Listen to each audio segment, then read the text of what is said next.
Bienvenidos a Milenio Mercados en Perspectiva, aquí como todas las semanas con el licenciado Jorge Gordillo, director de Estudios Económicos de Cibanco, y su servidor Manuel Somoza para platicar de temas económico-financieros en México y en el mundo. Hablando de mercados, tuvimos una semana mejor que las anteriores, vamos a explicar brevemente por qué. Pero los resultados fueron mixtos. Por ejemplo, en Japón los índices suben 2% y en China bajan 4%. Hay que decir también que China entró a sus festividades del Año Nuevo Chino y esto distorsiona mucho las cifras. En Europa hubo una ligera contracción del Eurostock del 0.70 y los tres principales índices en Estados Unidos, el Dow Jones, el Standard & Poor's y Nasdaq, tienen una semana ganadora. Casi todos los días fueron buenos, con excepción del miércoles, que hubo un reporte de Facebook muy malo, donde la acción bajó 25%, pero eso no fue lo malo, pues eso está bien, no me importa.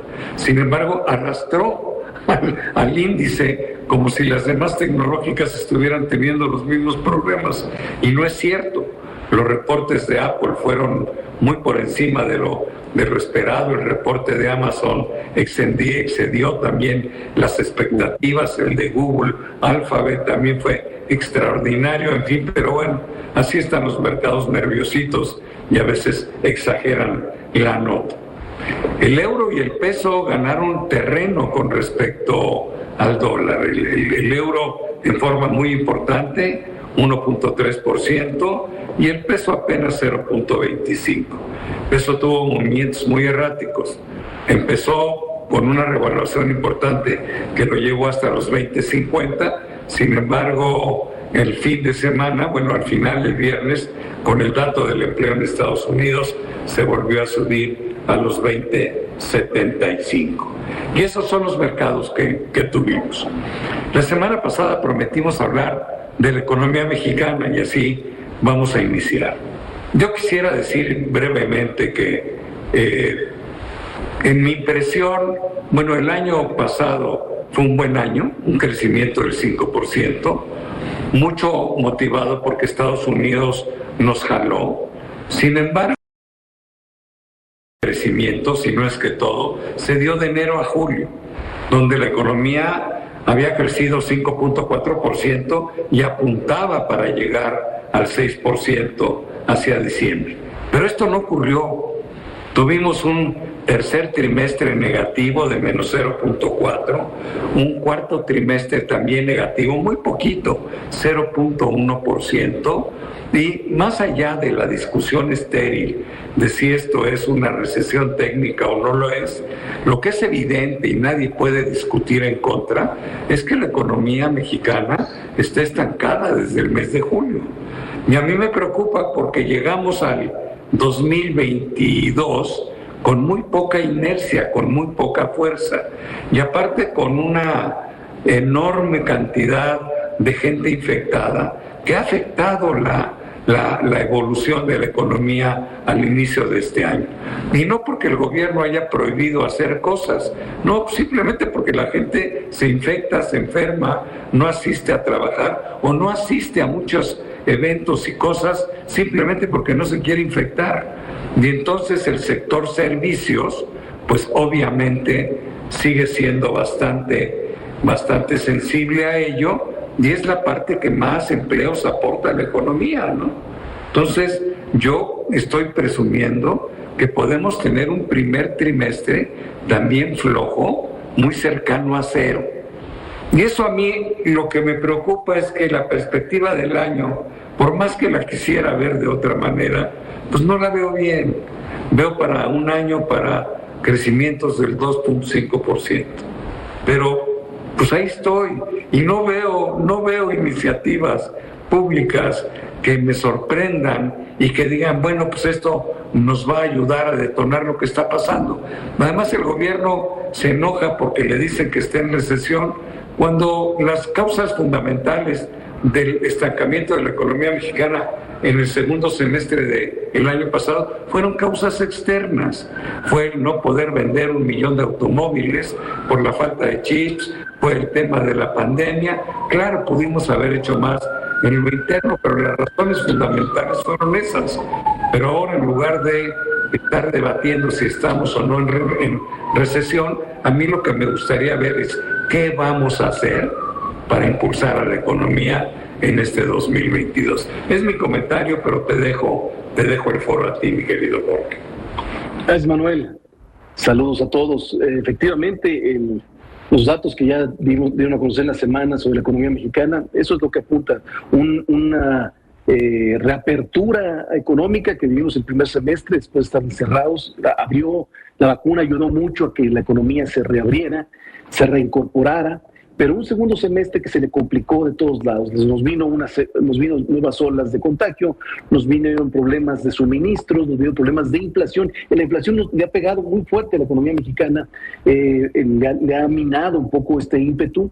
Y bueno, pues nos vinieron también complicaciones de que algunas empresas que habían sostenido, se habían aguantado hasta la mitad del año pasado, quebraron al momento que les vuelven a bajar su demanda, sobre todo los servicios, como mencionas, no aguantaron, y esta falta de estímulo, esta falta de ayuda, pues ha provocado que sea más difícil para la economía afrontar nuevos choques externos, como bien comentas. Entonces, lo complicado es lo que se viene, como dices. Bueno, ya nos gustaría saber que ya todos los riesgos externos ya se fueron, y no es así. Iniciamos el año con mucha incertidumbre, todavía con inflación alta, con problemas de suministro, con debilidades en la demanda mundial, con posibilidades inciertas sobre la pandemia todavía, y entonces esto hace que la planeación o la inversión, la confianza de inversión pues siga siendo débil y le siga mermando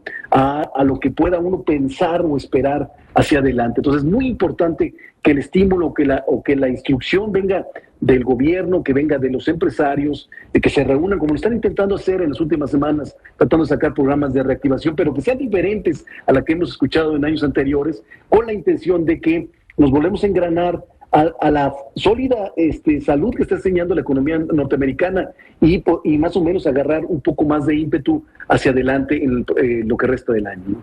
Fíjate que en temas del Omicron, yo sí creo que México ha cometido un grave error y es culpa del subsecretario de Salud, Gatell.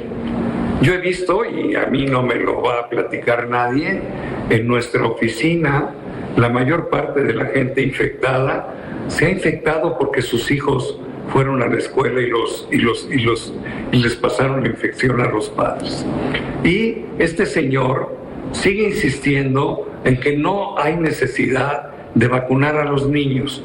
O sea, su opinión está en contra de todas las opiniones de los expertos en el mundo, ¿no? O sea, su prepotencia es verdaderamente insólita.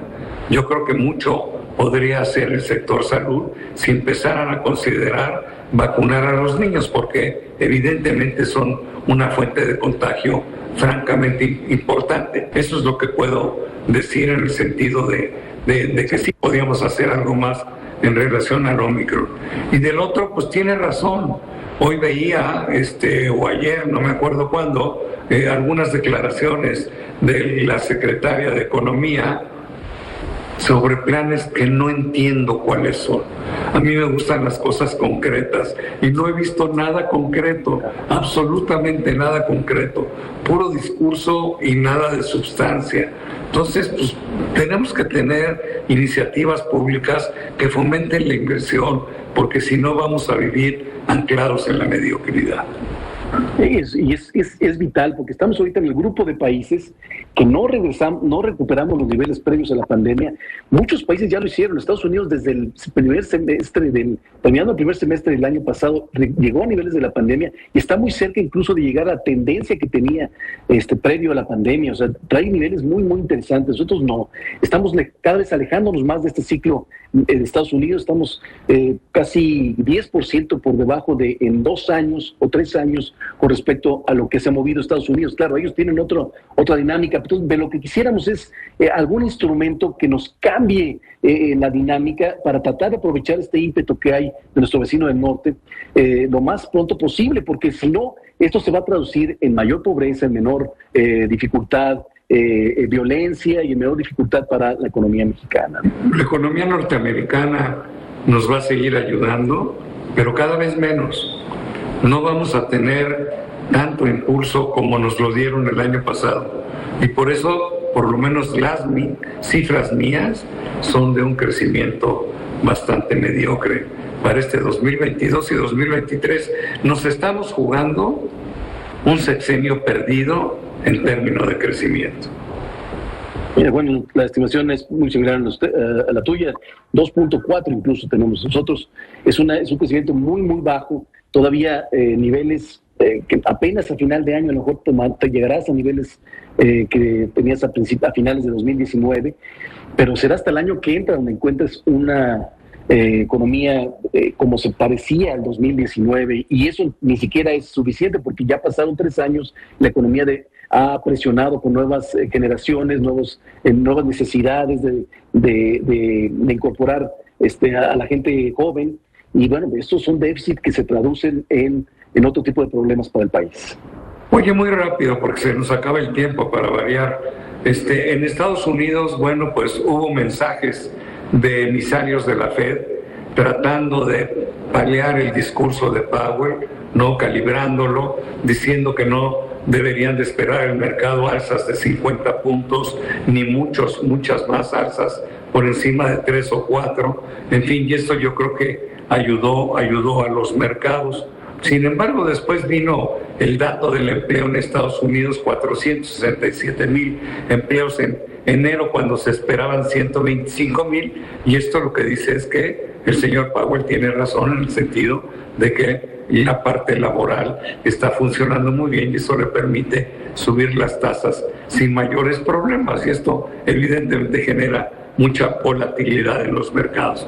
Y Europa también, el Banco Central Europeo tiene un discurso un poquito más agresivo. Banco de Inglaterra sube tasas por segunda vez, 1/4 de punto, y bueno, pues vamos a seguir viviendo con el tema de hasta dónde van a ir las tasas, cuándo y cómo y cuándo y cuánto, y esto pues va a generar volatilidad en los mercados. Yo creo que vamos a estar con mercados muy datodependientes de lo que veamos, sobre todo en el tema de la inflación y políticas monetarias de los bancos centrales. Si quieres agregar algo rapidísimo, George.